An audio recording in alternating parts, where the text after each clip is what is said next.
Puero, ex procuradora ad hoc para el caso Odebrecht. Bueno, varias cosas en relación a este tema, ¿no? Vamos a conversar con ella. Qué gusto saludarla. ¿Cómo está? Buenos días. Buenos días. Bueno, ¿qué falta para cerrar el tema del acuerdo entre Odebrecht y el Ministerio Público y la Procuraduría? Dice que se han firmado, pero ya está cerrado completamente el asunto. ¿Falta hacer algo más? Bueno, ya está firmado por las personas que son competentes para firmar este acuerdo. La Fiscalía, el Procurador y el aspirante a colaborador eficaz, que es la empresa jurídica Odebrecht. Este acuerdo de colaboración tiene que ser presentado al juez, en este caso al juez Concepción Carguancho, quien tiene la facultad de aprobar o desaprobar dicho acuerdo. No tiene facultad para modificar. Si, por ejemplo, a él le parece muy irrisorio el monto de la reparación civil o le parece que 15 años es demasiado tiempo para que ellos cumplan con pagar este monto, o no le parece correcto que el beneficio que le hayan dado, o dentro de uno de los beneficios, porque no es el único, dentro de uno de los beneficios que le hayan dado, el seguir contratando con el Estado, el señor juez Concepción Carguancho no puede modificar este acuerdo. Ya. ¿Correcto? Solo decir sí o no. Exacto. Aprobar o desaprobar, pero así en los términos que ya han sido acordados por las tres personas que acabo de mencionar. ¿No? Pero ¿de qué plazos hablamos o qué más se necesita? ¿Ya está el asunto, solo pasarlo al Poder Judicial? Sí, solamente falta pasarlo al Ministerio juez. Público? Exactamente. El Ministerio Público es el que ya custodia. Ya no esperamos nada de Odebrecht. Odebrecht ya ha dado el asunto de su conformidad, ya lo ha firmado. Ya lo ha firmado. No hay más que hacer ahí. Procuraduría también ya firmó, Perfecto. está conforme con el monto, con la forma de pago, y la Fiscalía está de acuerdo con los términos en los que han quedado para que vaya fluyendo la información. Al momento de decir sí, el juez está diciendo también sí automáticamente a la colaboración eficaz. ¿Es a partir de ese momento que se formaliza la colaboración eficaz? Si el juez aprueba esto, ya se convierte en sentencia y tendríamos ya que formalmente Odebrecht ya no es un aspirante a colaborador eficaz, sino formalmente ya es un colaborador eficaz.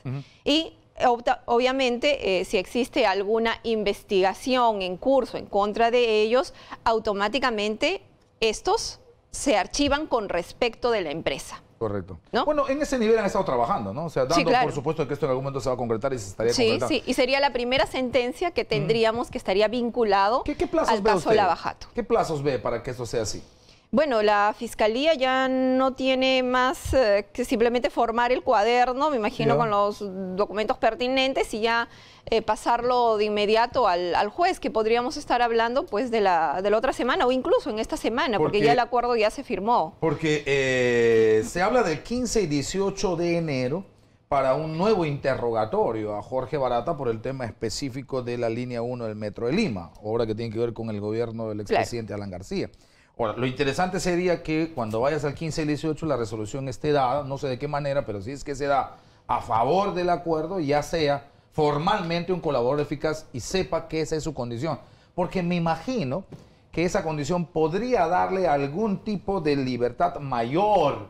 O de seguridad. Para poder dar exactamente mayor información, sabiendo, ya sin calcular el daño que esto me puede hacer, que de hecho tendría que haber estado porque no se formalizó todavía la colaboración. O sea, al 15 al 18 sería bueno que ya se tenga esa resolución, ¿no?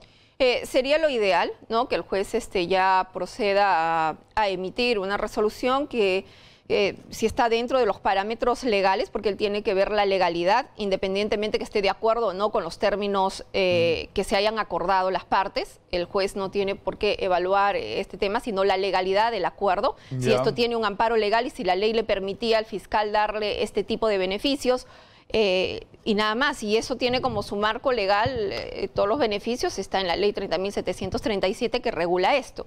Entonces el juez va a ver esa legalidad y lo más probable es que apruebe este acuerdo y ya se convierta en sentencia, ¿no? Este interrogatorio, ¿hacia dónde debe apuntar? ¿Qué es lo que debería buscar el Ministerio Público en relación a la línea 1 del Metro de Lima en el supuesto interrogatorio que se haría entre el 15 y el 18 de enero? Buscar, por ejemplo, corroborar o llenar esos vacíos que, de acuerdo a las declaraciones que han dado otros funcionarios de Odebrecht, nos damos cuenta que Barata, en los interrogatorios que ha tenido por los otros fiscales, ha omitido información a la justicia. Y hay que decirlo, ¿no? Ha omitido información importante. ¿Y por qué lo digo? Porque cuando nuestros fiscales de este equipo especial viajaron a Brasil y tomaron la manifestación de varios exfuncionarios, entre ellos, por ejemplo, del señor Carlos Nostre, ¿no? Uno de los principales también funcionarios de Odebrecht, ¿qué señaló el señor Carlos Nostre? Que en la línea 1 del metro fueron 24 millones las coimas que pagaron a los funcionarios. Entonces te das cuenta que si tú cotejas la información que ha dado Carlos Nostre con la que ha dado Barata y la misma empresa, ¿no? En ese acuerdo que firmó con Estados Unidos, Brasil y Suiza, donde reconocieron pago de coimas, ellos no señalan 24 millones en la línea del metro, señalan aproximadamente 10 millones. Sí, hay 14 que están volando. No dice, ¿dónde están esos 14? ¿Y qué cosa nos dice el señor Carlos Nostre? Esa información la sabe Barata. Barata sabe. Entonces, uno fácilmente llega a la conclusión que el señor Barata no ha estado diciendo toda la información que se merecen. ¿Y se puede presumir que eso haya ocurrido porque no tenía la protección y el blindaje que le da esta firma? Este documento que saldría de parte de Richard Concepción Caraguancho, que es el acuerdo que se acaba de firmar.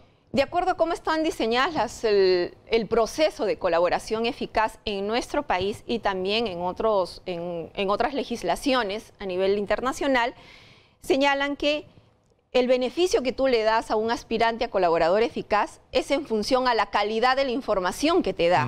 No es que primero te doy el beneficio y después veo la calidad de la información que tú me vas a dar. No. Como fiscales, ellos tienen que ver, dame la información y yo voy a evaluar qué tan importante es para mi investigación, qué tan importante es la información que me das para poder llegar de repente a otras personas que han cometido. ¿No? Por supuesto, nadie niega y no solamente la información importante que nos ha dado y que se ha permitido las primeras capturas y las primeras investigaciones que se han abierto, por ejemplo, en el caso de Toledo con la interoceánica, ¿verdad? Y también las empresas consorciadas peruanas que se ganaron esa licitación, ¿verdad? Las peruanas, Graña y Montero, JJ Camet, ICSA. No solamente tenían conocimiento del pago de coimas, sino que participaban con su parte, ¿no? Y eso lo sabemos gracias a la información que ha dado Odebrecht y Barata. ¿Verdad? Es decir, una cosa clave del Ministerio Público es, bueno, acá hay 14 millones. Exacto. Usted ha dicho 10, bueno, todo lo que se saca, incluso en la sumatoria de las cuentas que hemos encontrado en Andorra, si suma hay 10. Pero aquí hay un funcionario que tiene un nivel igual de importante que usted, que ha hablado de 24. Sí. Entonces ahí hay 14. Y según él, señor, usted es el que sabe los 14. Usted es el único que sabe. Entonces, bueno, usted tiene que sabe decirme. ¿Quién es el beneficiario de esos 14 millones? ¿Cómo salió ese dinero? O sea, la ruta de esos 14 millones. ¿A qué cuentas de empresas, a qué offshores fueron a dar? ¿O a cuentas de qué personas naturales fueron a dar? ¿O de repente fueron traídas acá al Perú en efectivo para entregarse finalmente? Eso tiene que señalar. Eso lo tiene que señalar. Hay mucha gente que está esperando, a partir de esta concreción y de la decisión que toma Richard Concepción Caraguancho sobre el acuerdo, entre otras cosas, el tema de MyWebDay y el Drusis, que serían estas, todas estas... Estos sistemas de información, claro. Que donde estaría, digamos, toda esta parte oscura de manejo y los registros documentarios en general. De las transferencias de dinero, el pago, claro.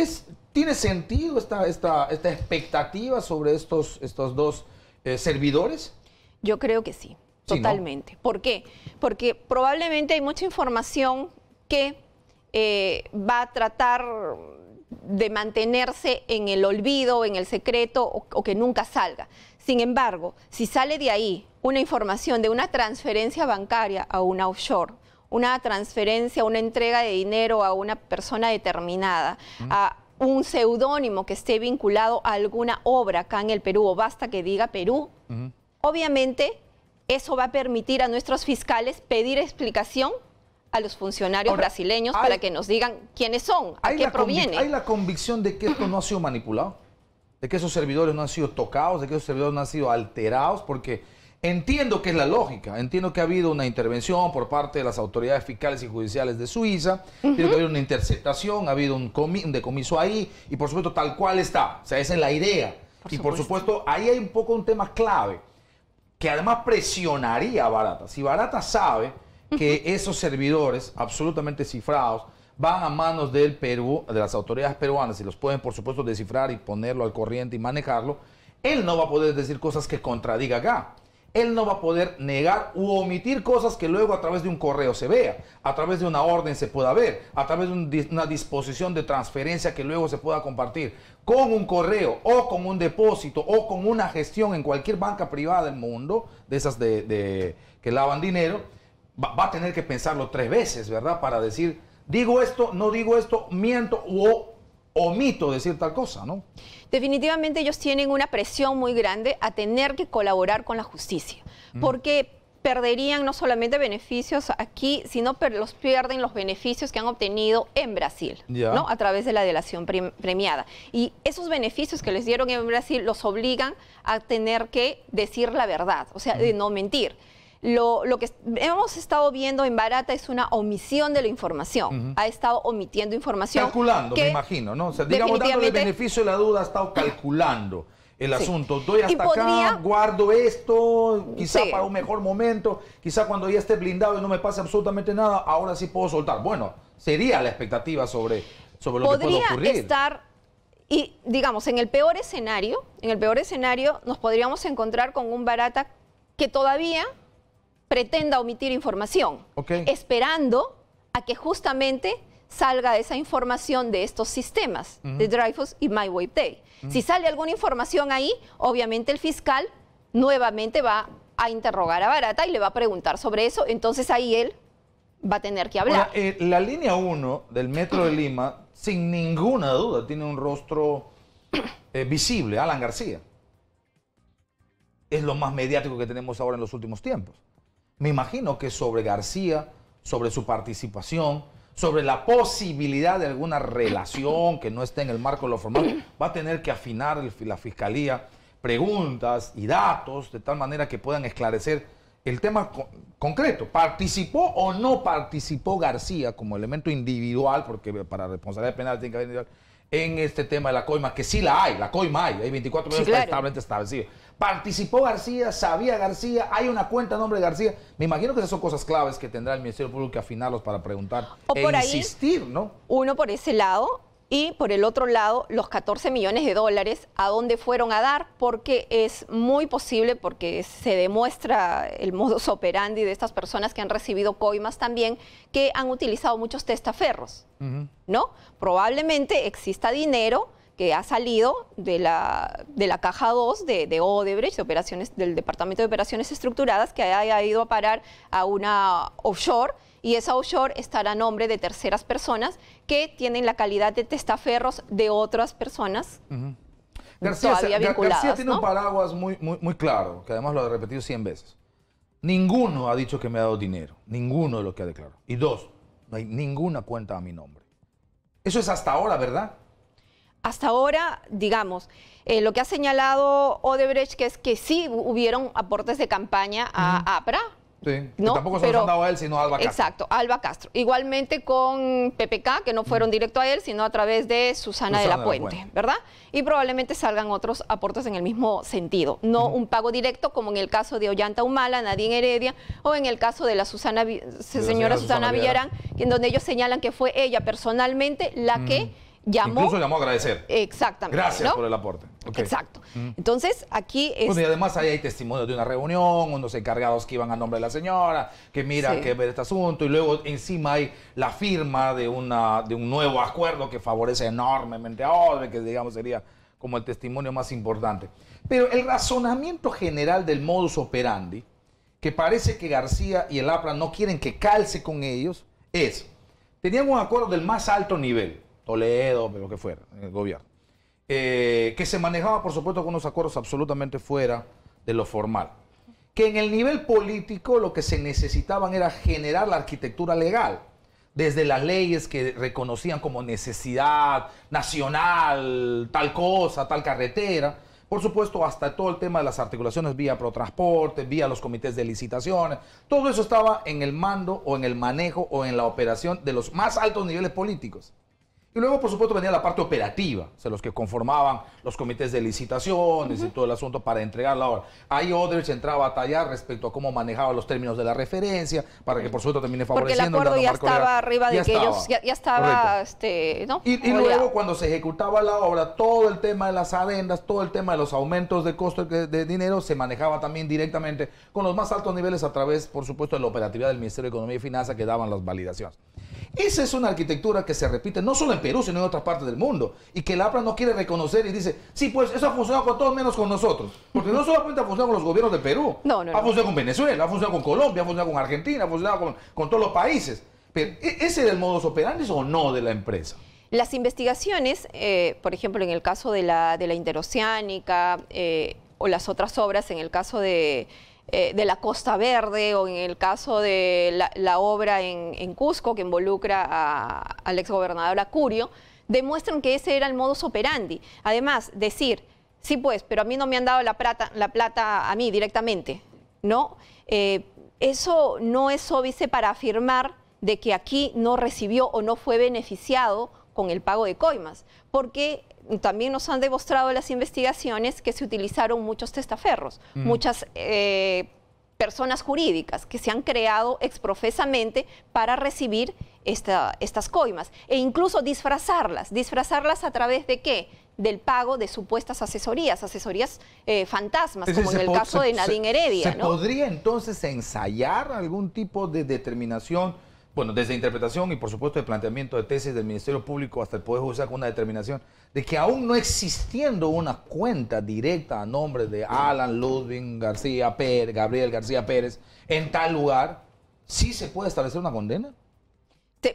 Hay suficientes indicios y no nos olvidemos que existen sentencias basadas en indicios, varios elementos de convicción que te llevan a una conclusión lógica. ¿No?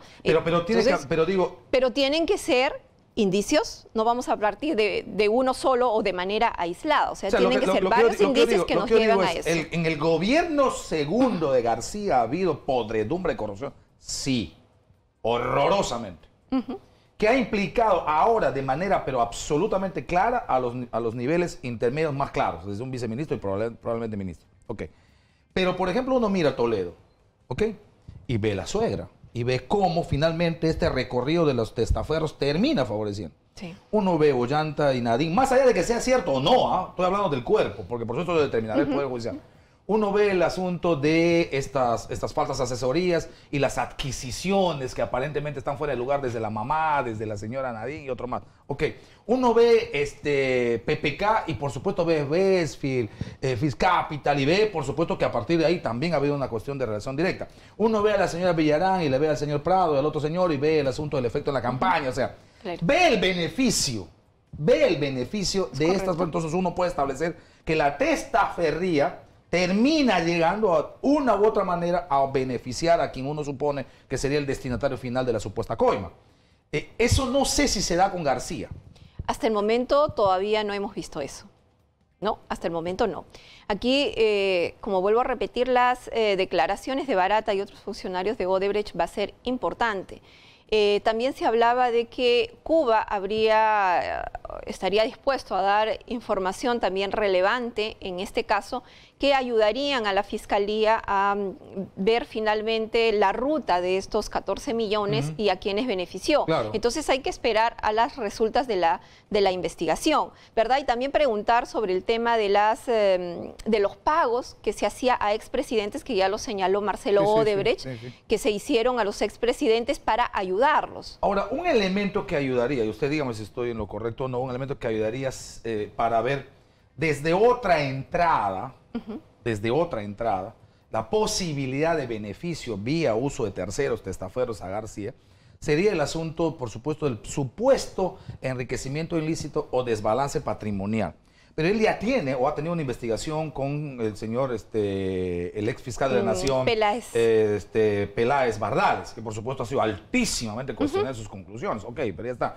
Y encima, en el proceso de investigación que se ha hecho en la megacomisión con el señor Tejada, también no se ha podido establecer el asunto. Pregunto, en estas circunstancias, ¿Podría desde el Ministerio Público ensayarse esta entrada con una nueva investigación o eso legalmente es imposible?